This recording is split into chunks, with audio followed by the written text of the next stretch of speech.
Ustad Adnan felt compelled to speak to the tour guide, and as a result, a beautiful dawah conversation ensued. You could take the da'i out of Speaker's Corner, but you can't take Speaker's Corner out of the da'i. Those religions just came. We have our ancestors before. Yes, I understand. Traditional. For example, in religions. India, they have different gods, not so. Yes. They worship different idols. Even here, we have different religions. Yes. For example, we have the traditionalists. I understand. This one falls under the traditionalists. I understand. So we're not saying anything. What we are saying is there is only one creator. There is only one creator, and we call him God. Yeah. Okay. Christians call him God. We call him Allah. Okay. The Jewish people call him Yahweh. So there is only one creator. What I want to tell you is that even I've already told you that the Catholics have Jesus, who used to send their message to God directly. Here we have Nakaima. She's the one who directs our messages to God. Okay. And here we don't just pray and get immediate. Is Nakaima a tree or a spirit? She's a spirit. Or someone, and she was from the church I have told you. They had their natural powers. Brother, our Quran tells us that you want blessings from God, talk directly to Him because He can hear you. Okay, wait. If you go to the tree or to the truck or to the stone or to the bird, okay, and ask the bird, you don't know if the bird or the tree is actually speaking to God. What you are doing is now wasting your time and effort, your energy. What you do is you simply look up, say, God, help me. Do you think God is listening or not listening? Do you think God is listening or not listening? When you say, God, help me, do you think He listens or not? He listens. Khalas. This is exactly what we are told in the Quran, that you call upon Him, He will respond. Call up. The condition is you have to call Him, not others, not the tree, not the bird, not the stone. You call Him, He will respond. Okay, that's the problem. What people did, they brought others in, spirits, Jesus, idols, trees, stones. They are wasting time of humanity. What we need to do is we need to turn to our Creator, the one who made us. Okay, the one who made us, and He told us, you want me to help you? Talk to me.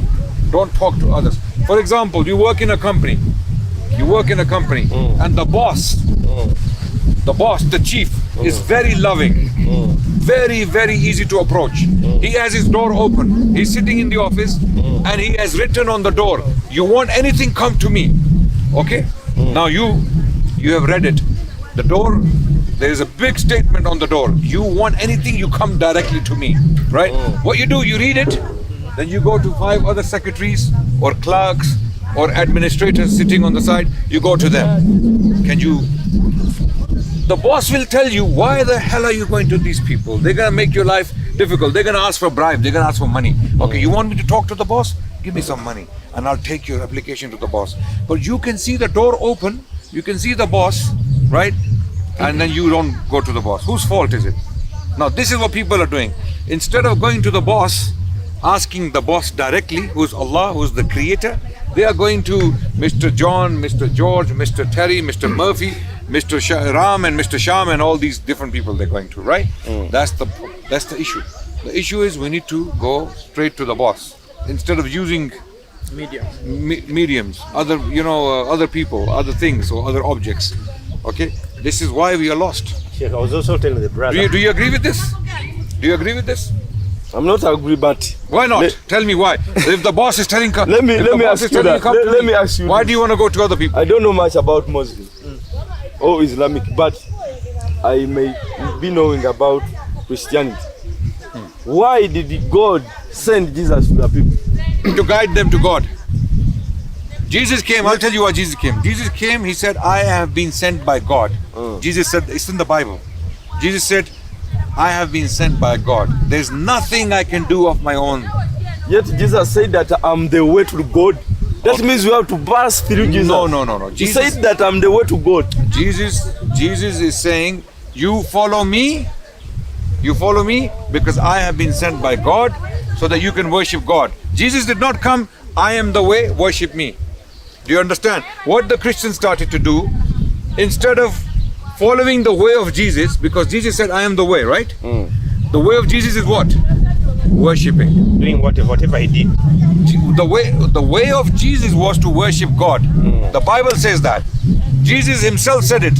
My way is to worship God. Right? What the Christians did, they left the way of Jesus and they put Jesus in front of them and they started worshipping Jesus. Because he's the way. That's what they know. No. He said, I am not God. He said, there is one God who's in the heavens. Okay? He sent me, so worship him. Worship. I can read verses from the Bible. Okay. Gospel of Mark, chapter 12, verse 29. Hear, O Israel, the Lord our God is one Lord. Worship thy Lord with all thy mind, with all thy heart, with all thy soul. These are the words of Jesus in the Gospel of Mark. Now you tell me now, where is he saying worship me? He's saying worship God. The Lord our God is one Lord. Worship thy Lord with all thy mind, with all thy heart, with all thy soul. This is what Jesus is saying. So my brother, there is no excuse. There is no excuse to worship other than God. There is no way, because there is only one. There is only one. There are no two, no three, no four, no five, no 1 million. Okay. There is only one Creator who is the most powerful, who is the most wise. Okay. So if we want the way, we worship him. Not trees, not humans, not Jesus, not Muhammad, not Moses, or not anyone else. We don't worship Muhammad. Muhammad, our prophet told us, I am the way to God. So do we worship him? No. We worship his way. He told us, you follow my way, you will find God. Okay? Because I am teaching you how to worship him. So our prophet taught us how to pray to God. This is exactly what Jesus did. But what they did was, they thought Jesus is God. And Jesus himself was not God. He never said, I'm God. So this is the biggest, how can I put it, biggest oppression in human history. When you leave the Creator, it's like you have a mother. You have a mother, right? Yeah. You love your mother? Yeah. Okay. You love your mother. She's at home. She needs you. What you do is you leave your mother and you go to Auntie Mary, you go to Auntie Sarah, you go to Auntie Caroline, you go and start taking care of them. You feed Auntie Mary, Auntie Caroline, Auntie Sarah, but your mother is starving. She's alone. Your mother is going to say to you, you are a traitor. You have left me and you have taken care of others. This is what we're doing. We have left God, whom we are supposed to worship, and we are worshipping trees. So, worshipping a tree, it takes time. You agree? And effort. That time and effort belongs to God, not the tree. What you are giving to the tree doesn't belong to the tree. It belongs to God. Your time and your effort belongs to God. So the amount of time you're worshipping the tree, turn to God, and you will see the wonders happening. You will see how God responds to you. You just have to be sincere. Your heart has to be sincere. And you know, the stone, the tree, the bird, the moon, and if you want to worship something, I'll tell you something better to worship. Something that deserves. The sun. Okay, if the sun was not shining, this tree would be dead 1,000 years ago. Yeah. You agree? Yeah. So the sun is giving life to this tree. Why are you worshipping the tree? Worship the sun. Yeah, worship the sun. But why don't we worship the sun? Because the sun itself is created. So why don't we go to the ultimate source who created life, who gave life to the tree? So leave the tree, leave the sun, go to the one who made all of this. Simple logic, simple solution. Now you need to think about, this is why we are Muslims. We are Muslims because we believe in one God and we believe in his messengers. And these messengers did not say we are gods. And the reason why we believe in the messengers is because they were not pagans. They did not tell us to worship the stone, the goat, or the bird. And people are doing this. In India, people are worshipping cows. They're worshipping monkey god. They're worshipping elephant god. Okay? They're worshipping all sorts of things. These people are lost. Now they are lost. What I want to tell is that they do not worship you. They ask for blessings.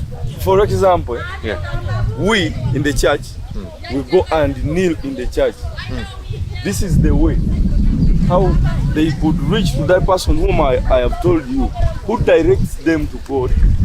For example, if you go to the mosque, you kneel into the mosque and pray to God. We kneel directly to God. Yeah. We don't kneel to a cross. We don't kneel to a priest. We don't kneel to any tree or anything like that. But why do you kneel under the building? No, we do what the prophets told us to do. Jesus himself kneeled. This is what their prophet also told them. No, which prophet? Nakaima. A woman called Nakaima. Okay, so there's another prophet now after Jesus and after. Yeah. Right. Okay. Now In this is the problem. atheists. So this you see that's the problem. Someone asking you to worship the tree is clearly not a true prophet.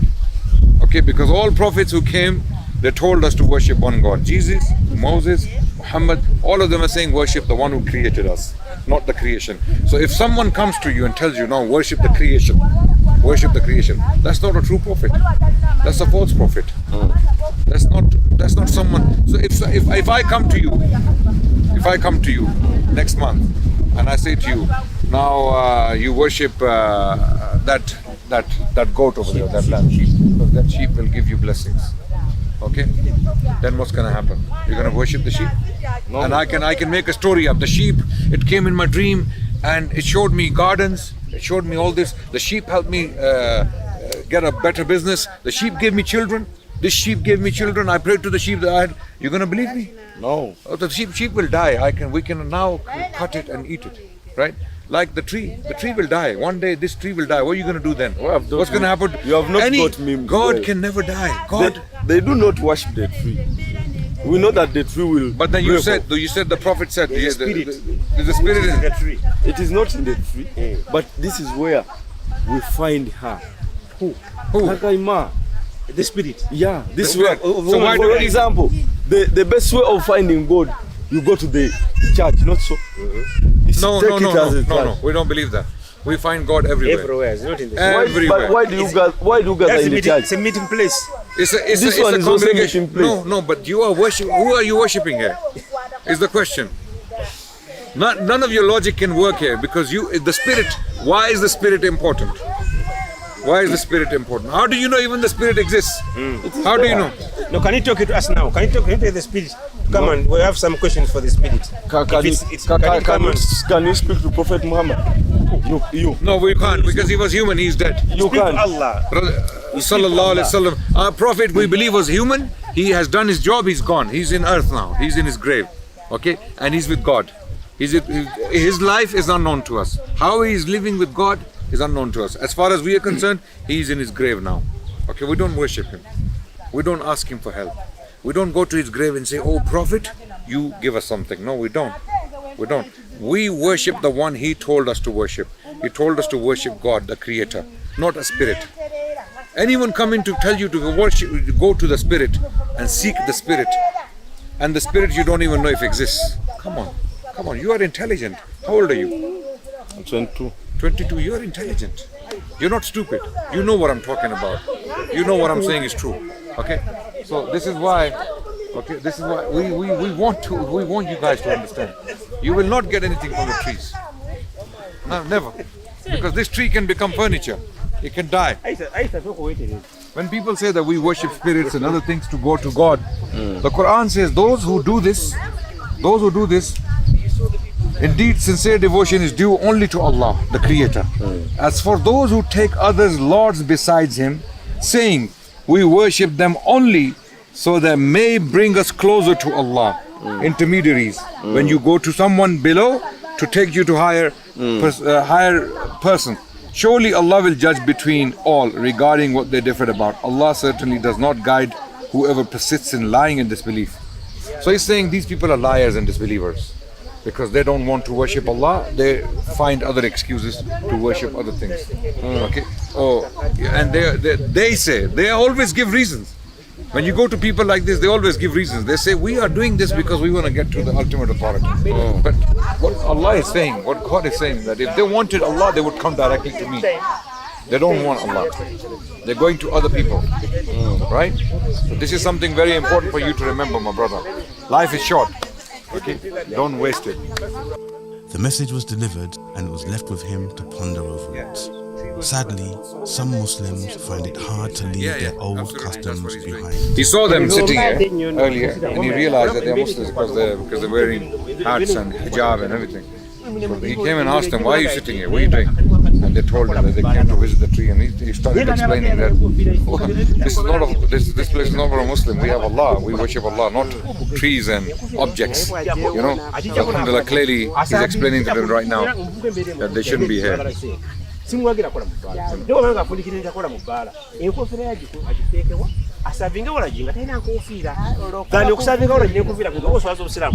telling the brothers that as Muslims, if they camp here, this is haram. And they even are shaming Islam. Because I was telling, if I told that they decided to camp here for their blessings, which is haram, and they're insisting on that, they should take off the caps, these caps, because in Islam, in Uganda, this is an Islamic identity. Yes. At least if they take it and they hide it, it's better. But they're having the caps and they're camping here. Have the cap and go home. Keep the cap and go home. And go home. Yeah. So don't be here. I was saying, if they want barakah, they should wake up on the last third of the night and they pray to Allah. Yes. If they have their parents, they should go to their mothers and fathers and they pray to them. Yes. They ask them to make dua for them. Yes. But camping here as a Muslim, it nullifies Islam. This is shirk. Yes. And Allah never can't forgive shirk. Yes. So this brother at least is listening, and this brother is trying to beat about the bush. But as Muslims, he's saying, for them they came to camp here. So I'm telling them it is wrong to camp here as Muslims. You can only camp here for da'wah. Ababulira amaki bano ba Pakistan balina we basinzira okusinza. That's not the Bible. That's not the Quran. That if God is in heaven, He's the one who serves everywhere, and who is serving even this place. The Quran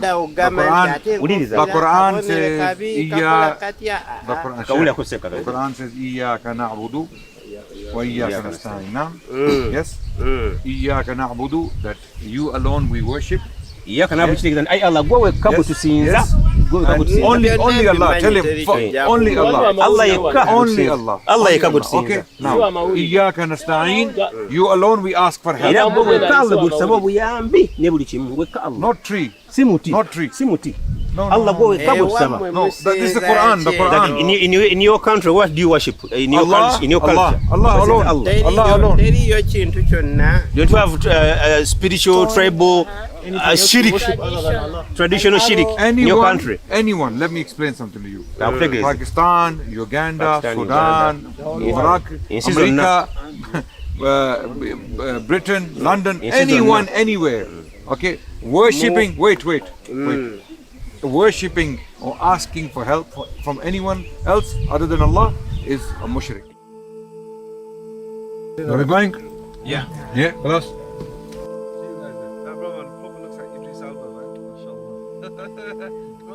You see Sheikh Hamza, huh? You see Urdu? Even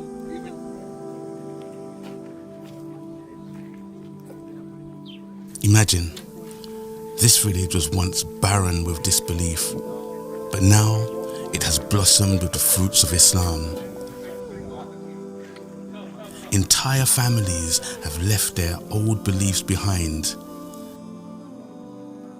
Now they can learn about Allah and His Messenger. How do they feel? What exactly was it that they used to worship this tree for?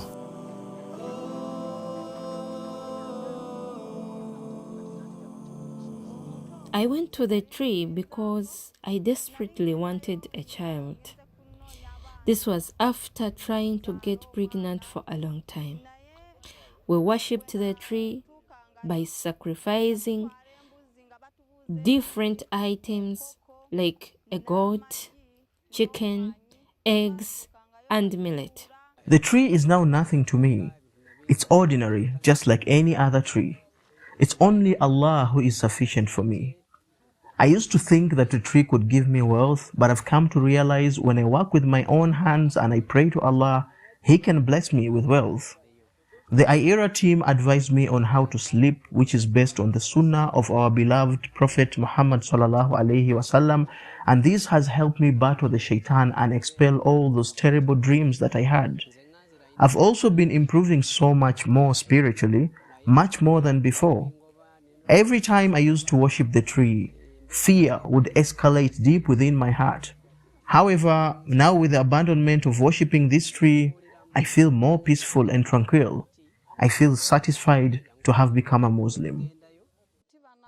On the way home, I met two brothers in a red t-shirt who talked to me about Islam. I told them I worship the Nakaima tree and I was yearning to conceive a child. They told me about God the Almighty and that only He has the power and might to grant children. After that, I told them I'll think about it.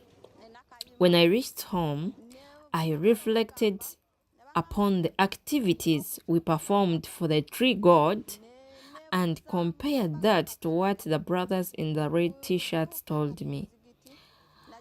This is when I came to realize that the tree really isn't God.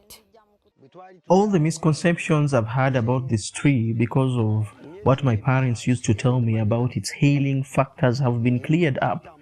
After the Aira team shared Islam with me, it made me ponder and contemplate about reality, because we used to make sacrifices to get wealth back, but we got nothing in return. It was us who used to take money, gifts, and again in return, we are not making any improvements. Now, I'm seeing a much more bigger difference. It's so wide that I'm looking at myself as a complete person. Now I believe what is right because the Aira team have told me a lot about God, that indeed God is the provider and is the all-seeing, especially after the worship of the tree. I still have sustenance. So the tree has not done any harm unto me. So now I definitely know for sure that indeed Allah is the only true God. Besides Him, none other should be worshipped.